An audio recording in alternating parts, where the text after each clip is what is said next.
এই ঘটনাটা শুনে আপনার চোখে পানি না আসলে আমাকে বলিয়েন, তাহলে শুনেন। হযরত ঈসা রুহুল্লাহ একটি কবরস্থানে পাশ দিয়ে যাইতে লাগলো।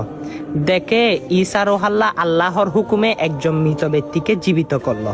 জীবিত করে তাকে জিজ্ঞাসা করে, হে ব্যক্তি, তুমি কবরে তোমার অবস্থান কেমন ছিল, তোমার হিসাব নিকাশ কেমন ছিল?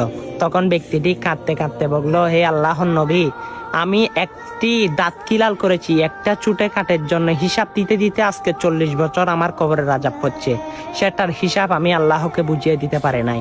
তখন বলে কেমনে? ঈসা রুহুল্লাহ বলে কেমনে কি?